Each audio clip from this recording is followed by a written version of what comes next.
Hello everyone, welcome back to learn with Mansi. All India bar exam की हमारी preparation में हम आज स्टार्ट कर रहे हैं हमारी बेयर एक्ट की rapid revision series.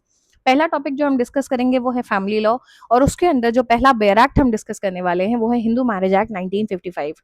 This is part 1, क्योंकि फैमिली लॉ में एक से ज्यादा बेयर एक्ट है तो हम उसको पार्ट्स में डिस्कस करेंगे। ठीक है, एक act, maximum revision and maximum score for your exam. ठीक है, this is a little bit about me. Channel पे नए हो तो सब्सक्राइब कर लेना, बेल आइकन प्रेस करना ताकि आपको फर्दर लेक्चर्स की अपडेट मिले, एंड हेल्पफुल लगे तो हाइप कर देना। ठीक है, टेलीग्राम ज्वाइन करना, क्योंकि सारी पीडीएफ, पीवाईक्यूज की पीडीएफ, जो भी हम डिस्कस कर रहे हैं, लेक्चर की अपडेट, सब आपको वहां मिल जाएगा। And same goes for Instagram, हर चीज का डिस्क्रिप्शन में लिंक दिया हुआ है। आप चैनल पे जाओगे तो आपको प्लेलिस्ट मिल जाएंगी, टॉपिक वाइज हर सब्जेक्ट की प्लेलिस्ट है, 22-23 प्लेलिस्ट आपको प्रॉपर मिलेंगी। हमने प्रॉपर ब्रेक डाउन करके बना रखा है उन्हें। फैमिली लॉ के लिए जाओगे तो आपको प्रॉपर प्लेलिस्ट मिलेगी जिसमें 6 पार्ट्स हैं। 2014 से लेके जो लेटेस्ट एग्जाम हुआ था नवंबर 2025, सबके पीवाईक्यूज हमने डिस्कस किए किए हुए हैं। प्रॉपर डिटेल सोल्यूशन है, सब में बेयर एक्ट अटैच्ड है, और आंसर एक्सप्लेन करते समय हमने पूरे कॉन्सेप्ट समझा रखे हैं। This will be very very helpful for you. बहुत ज्यादा क्वेश्चन एग्जाम में रिपीट होते हैं आपके पीवाईक्यू से, बहुत टॉपिक रिपीट होते हैं कि सेम टॉपिक से क्वेश्चन पूछ लिया, बस तरीका बदल दिया। So don't miss out on this. ठीक है, इसके साथ जो भी हम सीरीज कर रहे हैं इसको आप करोगे एक रैपिड रिवीजन के लिए, and you are great to go. Okay, चलो सिलेबस देखते हैं। फैमिली लॉ टॉपिक है, इससे 8 क्वेश्चन आते हैं। काफी अच्छा बड़ा मेजर टॉपिक है, बट इजी है, तो मिस मत करना। ठीक है, चलो बेयर एक्ट साथ में देखना शुरू करते हैं। देखो, हिंदू मैरिज एक्ट 1955 में अगर सेक्शंस की हम बात करेंगे तो प्रिलिमिनरी में आपको short title and extent, application act का कहाँ होता है, डेफिनेशंस एक इंपॉर्टेंट सेक्शन हो जाता है जिसके अंदर बहुत सारी छोटी छोटी डेफिनेशन, कस्टम क्या होता है, सपेंड क्या होता है, बहुत कुछ दिया होता है। तो अगर कभी डेफिनेशन से रिलेटेड क्वेश्चन आए तो आपको यहाँ जाना है। Then overriding effect of the act. Hindu marriage की बात करें तो conditions of Hindu marriage section 5-6 omitted है। सेरेमनीज मैरिज की जैसे सप्तपदी हो गई, इसके बारे में यहाँ बात की गई है, एंड रजिस्ट्रेशन की यहाँ। इनमें से क्वेश्चन मोस्टली आता है डेफिनेशन से, कंडीशंस ऑफ हिंदू मैरिज से भी क्वेश्चन आता है। ठीक है, restitution of conjugal rights and judicial separation. Restitution of conjugal rights क्या होता है अगर शॉर्ट में बताऊं, कॉन्जुगल राइट्स इज साथ में रहना, शादी के बाद जो आप रिश्ते स्थापित करते हैं, रिलेशंस बनाते हैं, उनको कहते हैं। रेस्टिट्यूशन मतलब रोक देना। तो अगर आपके कॉन्जुगल राइट्स कोई रोक रहा है, यानी आपका स्पाउस, आपका हस्बैंड या वाइफ जो है वो आपके साथ रहने को तैयार नहीं हो रहा है, और आपका जो बेसिक राइट है एक शादी में कि रिश्ते बनाने का एक हक होता है आपका, वो भी आपको एक्सरसाइज करने को नहीं मिलता है, तो आप उसके खिलाफ एक डिक्री इशू कर सकते हैं कि मेरे कॉन्जुगल राइट्स को रेस्टिट्यूट किया जा रहा है। ये उससे रिलेटेड है। एंड जुडिशियल सेपरेशन इज कि आप डिवोर्स नहीं ले रहे हैं पर आप सेपरेटेड रहना चाहते हैं सामने वाले से फॉर वट एवर रीजन, तो सेक्शन 10 में जुडिशियल सेपरेशन की बात होती है। ये आपको पता होना चाहिए, इनसे अक्सर क्वेश्चन आते हैं। Nullity of marriage and divorce मतलब मैरिज को नल करवाना। वॉइड, वॉइडेबल मैरिज, डिवोर्स, इन तीनों से बहुत ज्यादा क्वेश्चंस आते हैं, बहुत प्रॉपर्ली आपको पता होने चाहिए। ओवर टाइम कुछ चीजें आपको याद हो जानी चाहिए, जैसे मैच दी फॉलोइंग भी आता है कि सेक्शन 11 कहाँ में क्या है, 12 में क्या है। ऑल्दो बेराट आपके हाथ में है, खोल के आंसर देख लोगे, बट ये धीमे धीमे याद ही कर लो कि 11 में वॉइड है, 12 में वॉइडेबल है, उसके तुरंत बाद डिवोर्स है। वॉइड क्या होता है, जो शुरू से गलत है, जैसे कि किसी ने दूसरी शादी की पहली बीवी के जिंदा होते हुए और शादीशुदा हो तब भी, तो क्लियरली दूसरी शादी वॉइड है। वॉइडेबल होता है यानी जो अभी कंप्लीटली वॉइड नहीं है, लॉ के सामने नलिफाई करवाया जा सकता है। ठीक है, डिवोर्स होता है तलाक। 13A में alternate relief in divorce proceedings की बात होती है कि डिवोर्स प्रोसीडिंग में और क्या ऑप्शंस हो सकते हैं alternate relief. 13B divorce by mutual consent. तो डिवोर्स मोर और लेस 3 सेक्शंस में डिस्कस होता है, 13, 13A एंड 13B। तीनों इंपॉर्टेंट है हमारे लिए। 14 में बात होती है कि कोई भी पिटिशन डिवोर्स की प्रेजेंट नहीं होगी पहले 1 साल में शादी के। 15 में भी डिवोर्स की ही बात हो रही है, डिवोर्स जिसका हो चुका है वो दोबारा शादी कब कर सकता है, इस पे भी पहले क्वेश्चन आ चुका है। 16 is legitimacy of children of void and voidable marriage. इस पे भी पीवाईक्यू आ चुका है कि जो भी बच्चे ऐसी शादियों से पैदा हुए हैं उन बच्चों के जायज नाजायज होने को लेकर जो बात होती है। 17 is punishment for bigamy. Bigamy is एक से ज्यादा शादी करना, उस केस में क्या पनिशमेंट होगी। And 18 is punishment for contravention of certain other conditions for a Hindu marriage. अगर हिंदू मैरिज की जो कंडीशन है आप उनको फॉलो नहीं करते हैं और कुछ कॉन्ट्रवेंट करते हैं तो उसकी क्या पनिशमेंट होगी। तो यानी कोई भी क्वेश्चन अगर मैरिज या डिवोर्स से रिलेटेड आता है तो आपको पता है कि इस सेक्शन में उसका आंसर आपको मिलेगा। ठीक है, आगे है ज्यूरिसडिक्शन एंड प्रोसीजर। शॉर्ट में देखते जाते हैं। 19 बात करता है court to which petition shall be presented, कहां पे आप पिटिशन देंगे। 20 में contents and verification of petition. 21 is application of act 5। 21A में power to transfer petition in certain cases. ये बेसिकली प्रोसीजर की बात हो रही है, इससे बहुत ज्यादा क्वेश्चन नहीं आते हैं। 21B special provision relating to trial and disposal of petition. 21C documentary evidence. 22 proceedings to be in camera and may not be printed or published. 23 decree in proceedings. 23A relief for respondent in divorce and other proceedings. अब ये आता है important 24 and 25। 24 बात करता है maintenance pendente lite and expenses of proceeding, यानी जब proceeding चल रही है, ज्यूरिस्डिक्शन एंड प्रोसीजर की बात हो रही है, तो इन प्रोसीजर जब मेंटेनेंस आपको देनी होती है, फॉर एग्जांपल डिवोर्स की प्रोसेस चल रही है, प्रोसेस अगर 4 साल तक चलता है और आपका स्पाउस, हस्बैंड हो वाइफ हो, दोनों में से कोई भी खुद को सस्टेन नहीं कर सकते, उनके पास अपनी इनकम नहीं है, वो अपना खर्चा नहीं चला सकते, तो उस टाइम पे आपको मेंटेनेंस देनी होती है, ठीक है, और प्रोसीडिंग के एक्सपेंस भी। Next is 25 permanent alimony and maintenance. बहुत इंपॉर्टेंट टॉपिक है, बहुत न्यूज में भी रहता है हमेशा कि फाइनली जब डिवोर्स सेटल हो रहा है तो परमानेंट एलिमनी किस हिसाब से सेटल होगी या मेंटेनेंस किस हिसाब से तय होगी, वो यहाँ पे बात होती है। 26 is custody of children, 27 disposal of property, 28 में appeal from decree and order, यानी कोई डिक्री ऑर्डर पास हो गया तो उस केस में अपील कैसे करोगे।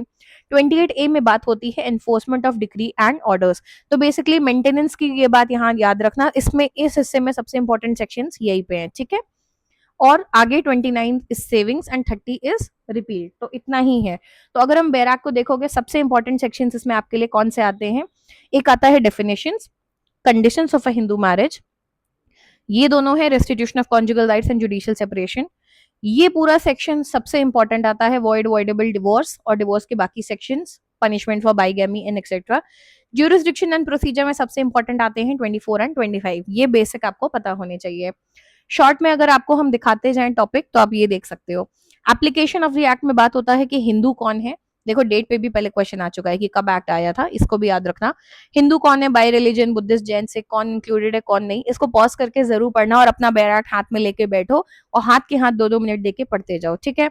कौन हिंदू कंसिडर होता है, डेफिनेशंस में आप देखोगे कस्टम, यूजेज, कोर्ट किसको कहते हैं, इसकी बात हो रही है यहाँ पे। Full blood, half blood, uterine blood, इस पे भी पहले क्वेश्चन आ चुका है। फुल होते हैं जो बिल्कुल आपके दोनों माँ बाप सेम है, हाफ ब्लड होते हैं कि आपकी फादर सेम थे मदर्स अलग है, यूट्रीन ब्लड होता है कि आपकी मदर सेम है फादर अलग है, ठीक है। सपिंड रिलेशनशिप को लेके यहाँ बात हो रही है। डिग्रीज ऑफ प्रोहिबिटेड रिलेशनशिप कौन होते हैं, ये बात यहाँ पे की गई है। ये सब हम डिटेल में by the way family law 20-30 lecture की प्रॉपर सीरीज पढ़ चुके हैं, डिटेल में पढ़ने का मन हो जाके देख सकते हो। Overriding effect of the act की कस्टम्स होंगे तो एक पॉइंट पे एक्ट ओवररूल कर देगा उन्हें, ठीक है।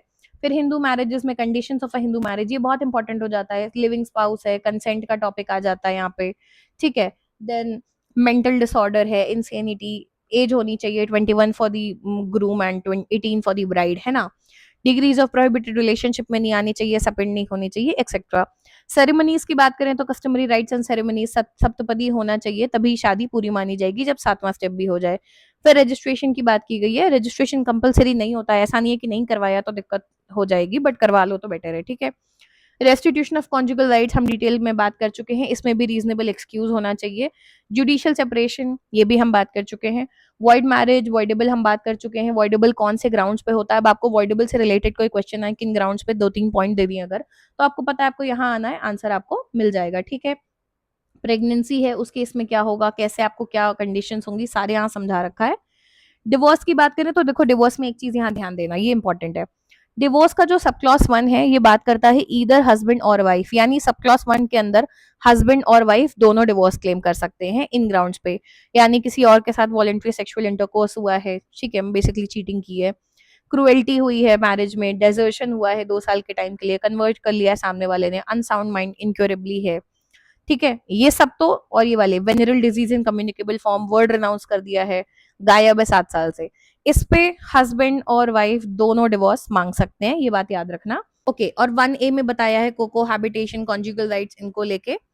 जब आगे बढ़ोगे सब क्लॉज 2 है, सब क्लॉज 2 में क्लियरली वाइफ लिखा है, इस जगह कुछ लोग कंफ्यूज होते हैं। अगर आपसे पूछा जाए, फॉर एग्जाम्पल मैं क्वेश्चन देती हूँ कि एक वाइफ जो है हिंदू मैरिज एक्ट में किन सेक्शंस के अंडर डिवोर्स मांग सकती है, और ऑप्शंस में आपको 13 सब क्लॉज 1 एक जगह दे दिया, 13 सब क्लॉज 2 एक जगह दे दिया, एंड एक जगह दोनों दे दिया, या हस्बैंड के कॉन्टेक्स्ट में पूछा। You need to know sub clause 1 के अंदर हस्बैंड एंड वाइफ दोनों डिवोर्स मांग सकते हैं, बट सब क्लॉज 2 के अंदर सिर्फ वाइफ डिवोर्स मांग सकती है, हस्बैंड नहीं मांग सकता, यानी इन ग्राउंड्स पे सिर्फ एक वाइफ डिवोर्स मांग सकती है। अब आपको क्वेश्चन कैसे फंसा सकते हैं, मान लो 5-6 ग्राउंड्स दे दें और बोल दें हस्बैंड किन ग्राउंड्स पे डिवोर्स मांग सकता है बताओ, मल्टीपल ऑप्शंस हैं, उनमें से एक ग्राउंड यहाँ से उठा के रख दिया, बट ये सिर्फ वाइफ के लिए है तो वो वाला ऑप्शन सही नहीं होगा, ठीक है। वो कौन से ग्राउंड्स हैं, हस्बैंड हैज मैरिड अगेन, ठीक है, गिल्टी ऑफ रेप, सोडोमी और बेस्टियलिटी, या फिर डिग्री पास हो चुकी है पहले, solemnise before she attain puberty 15 years, ठीक है, तो इन ग्राउंड्स पे सिर्फ वाइफ डिवोर्स मांग सकती है। ऑल्टरनेट रिलीफ की बात हो गई। 13 भी divorce by mutual consent in conditions में क्या होता है, ये भी यहाँ बात की गई है। 14 is no petition for divorce to be presented within 1 year, ये भी हम बात कर चुके हैं। ये सारे इजी टॉपिक्स हैं, इनको आप शॉर्ट में देखोगे। पनिशमेंट फॉर बाइगेमी भी इंपॉर्टेंट है। इसके बाद सबसे इंपॉर्टेंट हमारे लिए आता है सेक्शन 24 एंड 25। 24 बात करता है maintenance pendant light in expense of proceedings, and 25 बात करता है परमानेंट एलिमनी एंड मेंटेनेंस को लेके। ये दोनों इक्वली इंपॉर्टेंट है, इनको जरूर आप देखोगे। और ये भी याद रखना, वाइफ और हस्बैंड दोनों मांग सकते हैं मेंटेनेंस और एलिमनी, ऐसा नहीं है कि सिर्फ औरत मांगती है, ठीक है। So we are done with the part 1। इसमें हमने हिंदू मैरिज एक्ट शॉर्ट में डिस्कस किया है। As I earlier promised you, हम इसमें बहुत इन डेप्थ जाके एक एक टॉपिक को नहीं देखेंगे, जो इंपॉर्टेंट है उनको हम ऊपर से एक नजर जरूर देख लेंगे।